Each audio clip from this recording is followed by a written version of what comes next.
Baik, di sini saya akan menjelaskan pengertian moral secara umum dan pengertian moral menurut beberapa para ahli. Pengertian moral yaitu moral berasal dari bahasa Latin yaitu mos atau juga disebut dengan moris, yang artinya adat istiadat, kebiasaan, peraturan, atau nilai-nilai atau tata cara kehidupan. Jadi moral ini adalah suatu yang berhubungan dengan prinsip-prinsip perilaku, terus juga dengan berhubungan dengan akhlak, budi pekerti, dan mental, yang mana membentuk karakter dalam diri seseorang sehingga dapat menilai dengan benar mana yang baik dan juga mana yang buruk. Baik, selanjutnya di sini saya akan menjelaskan pengertian moral menurut beberapa para ahli. Nah, yang pertama itu ada terdapat pengertian moral menurut Maria Assumpta, di mana menurut Maria Assumpta ini pengertian moral adalah suatu aturan-aturan atau rule mengenai sikap atau attitude dan perilaku manusia atau human behavior sebagai manusia. Yang kedua ada pengertian moral menurut Russell Sandberg, di mana Russell Sandberg ini mengartikan moral adalah suatu pernyataan dari pemikiran yang berhubungan dengan keantusiasan seseorang dalam bekerja, di mana hal itu dapat merangsang perilaku seseorang tersebut. Yang ketiga ini menurut Elizabeth Hurlock, di mana beliau mengartikan pengertian moral ini sebagai suatu kebiasaan atau tata cara dan adat dari suatu peraturan perilaku yang telah menjadi kebiasaan bagi suatu budaya dalam masyarakat. Nah, selanjutnya ini ada yang keempat menurut Maria Wanta, di mana Maria Wanta ini mengartikan moral adalah suatu yang berhubungan dengan kemampuan dalam menentukan benar atau salah serta baik atau buruknya suatu perilaku pada diri seseorang. Nah, yang kelima ini ada menurut Imam Sakardi, di mana Imam Sakardi ini mengartikan moral adalah suatu karakter yang dirincikan sebagai sesuatu yang baik dalam masyarakat melalui nilai-nilai yang diterapkan bersama. Baik, di sini saya akan menjelaskan faktor-faktor yang mempengaruhi perkembangan moral peserta didik. Secara garis besar, faktor yang mempengaruhi perkembangan moral adalah faktor orang tua dan faktor lingkungan. Kedua faktor ini berbeda-beda antara individu yang satu dengan yang lain, sehingga menyebabkan perbedaan yang disebut dengan istilah individual difference. Untuk lebih jelasnya, faktor-faktor yang dapat mempengaruhi perkembangan individu adalah sebagai berikut. Yang pertama, faktor internal. Yang pertama, faktor genetika. Gen adalah substansi atau materi pembawa sifat yang diturunkan dari induk. Gen mempengaruhi ciri dan sifat makhluk hidup. Misalnya bentuk tubuh, tinggi tubuh, warna kulit, dan lainnya. Gen juga menentukan kemampuan metabolisme makhluk hidup sehingga mempengaruhi pertumbuhan dan perkembangannya. Poin yang kedua, faktor fisiologis. Faktor-faktor fisiologis adalah faktor-faktor yang berhubungan dengan kondisi fisik individu. Faktor fisiologis yang mempengaruhi perkembangan peserta didik diantaranya adalah tubuh dan warna kulit, faktor gizi atau makanan, dan yang terakhir cacat.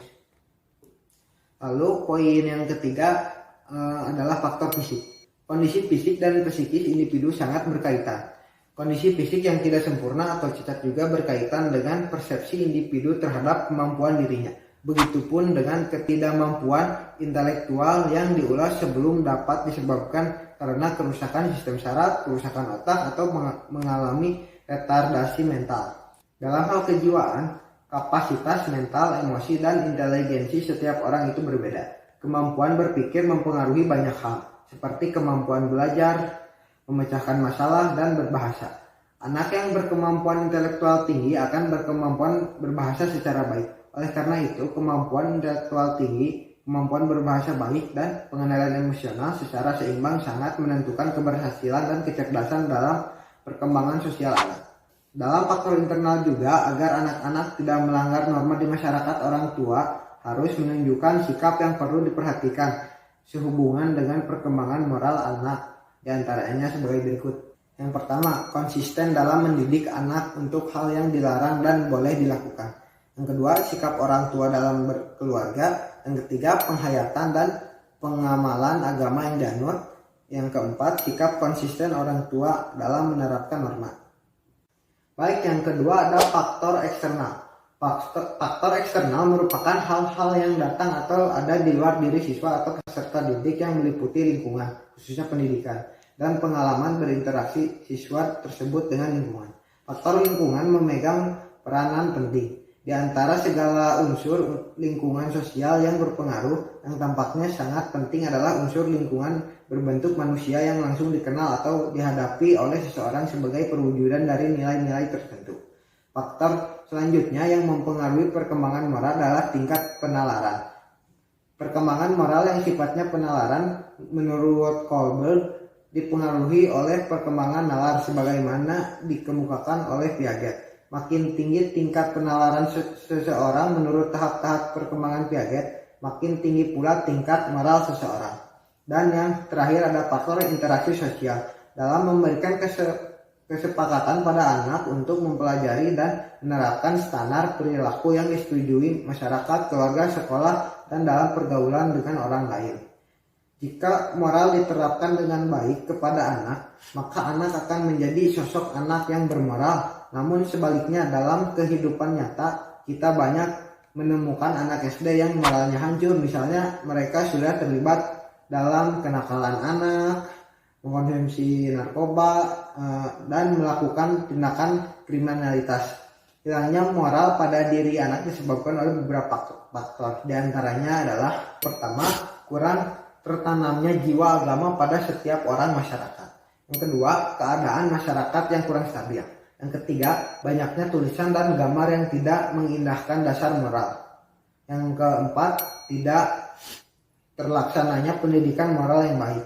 Yang kelima, kurangnya kesadaran orang tua akan pentingnya pendidikan moral dasar sejak dini. Yang keenam, banyaknya orang melalaikan budi pekerti. Yang ketujuh, suasana rumah tangga yang kurang baik. Dan yang terakhir, kurang adanya bimbingan untuk mengisi waktu luang. Perkembangan moral menurut Piaget. Jean Piaget merupakan seorang ahli, filsuf, ilmuwan, serta psikolog perkembangan asal Swiss. Beliau merupakan perintis besar dalam teori-teori konstruktivisme, khususnya dalam bidang-bidang perkembangan kognitif, perkembangan pada anak.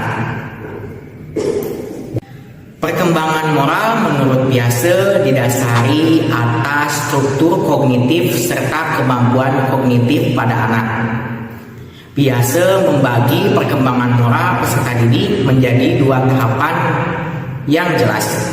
Tahapan yang pertama adalah tahapan heronomus yang terjadi di antara rentang usia kurang dari atau sama dengan 12 tahun. Kemudian tahapan yang kedua adalah tahapan autonomus yang terjadi pada rentang usia di antara lebih dari atau sama dengan 12 tahun.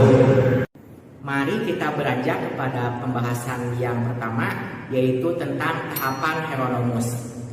Menurut Piaget, tahapan heronomus terjadi pada rentang usia anak kurang dari atau sama dengan 12 tahun.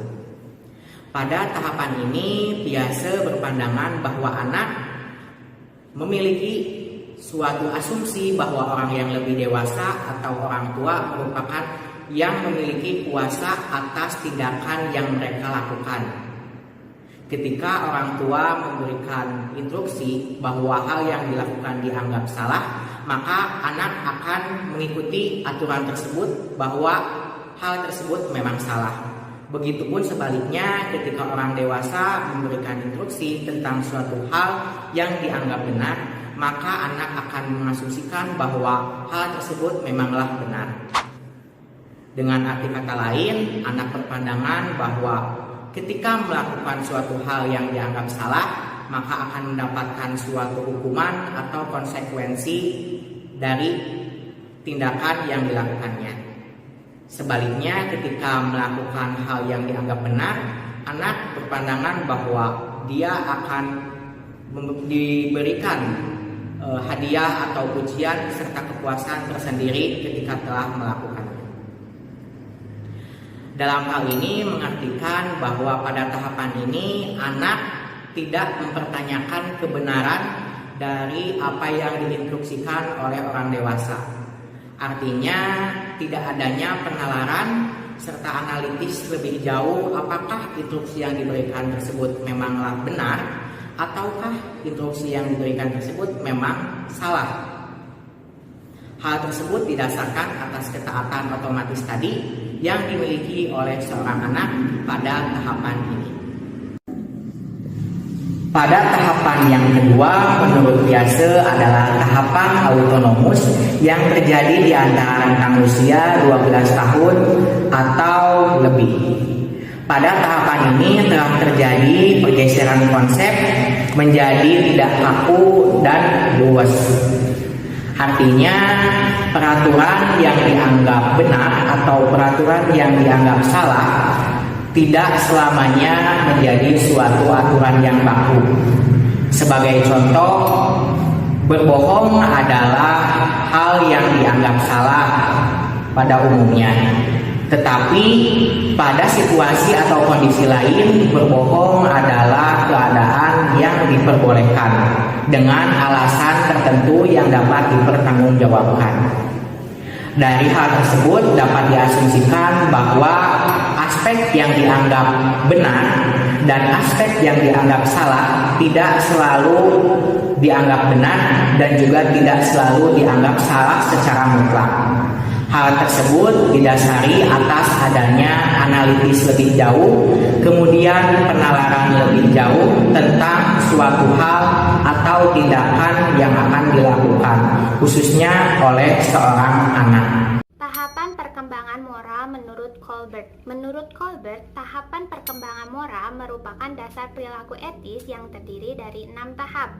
Maka setiap anak harus melalui tahapan-tahapan perkembangan sesuai dengan urutannya. Nah, ke-6 tahap tersebut dikelompokkan menjadi 3 tingkatan seperti berikut ini. Tingkat pertama disebut dengan tingkat prekonvensional, yaitu menilai moralitas dari sebuah tindakan berdasarkan konsekuensinya langsung. Di tahap ini terbagi menjadi 2 tahap. Tahap pertama ada punishment and obedience orientasi yang memperhatikan ketaatan dan hukuman. Anak akan merasa bahwa dampak yang disebabkan oleh suatu tindakan akan berpengaruh dalam menentukan baik buruknya suatu tindakan yang dilakukan tanpa mempertimbangkan orang lain. Ketika anak melanggar suatu tindakan tapi tidak ada konsekuensinya langsung, mereka menganggap bahwa tindakan tersebutlah tidak buruk.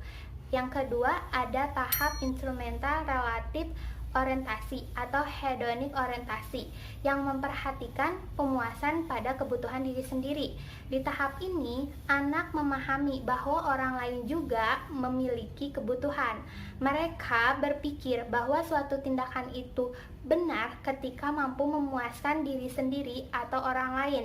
Tindakan yang tidak memberikan kepuasan terhadap diri sendiri ataupun orang lain dianggap baik ketika tidak merugikannya. Tingkat yang kedua disebut tingkat konvensional, yaitu menilai moralitas dari sebuah tindakan dengan membandingkan harapan dan pandangan masyarakat. Di tingkat ini terbagi menjadi 2 tahap. Tahap pertama ada interpersonal concordance atau good boy, good girl orientation.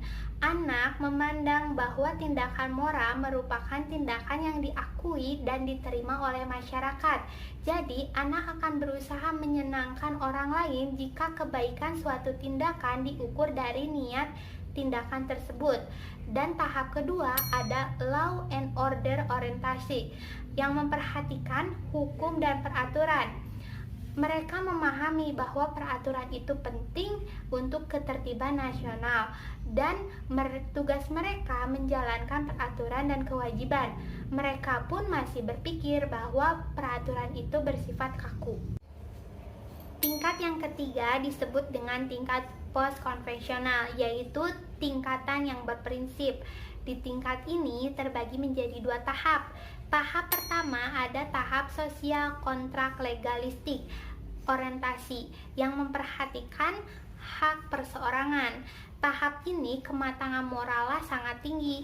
Mereka menganggap bermoral adalah tindakan-tindakan yang dapat merefleksikan hak-hak individu dan memahami bahwa peraturan yang ada adalah peraturan yang telah disepakati bersama dengan masyarakat. Mereka menyadari terjadinya perbedaan individu dan pendapat, dan semua itu harus saling menghormati antar sesama. Tahap yang kedua ada tahap orientasi of universal, ethical, dan prinsipal yang memperhatikan prinsip dan etika. Menurut Muhibi 2004, tahap ini sangat mengikuti hati nurani dan bisa saja melawan peraturan yang bertentangan dengan prinsip-prinsip etika sendiri. Kebenaran dibentuk oleh kepuasan hati sesuai dengan prinsip etika yang logis, konsisten, dan universal.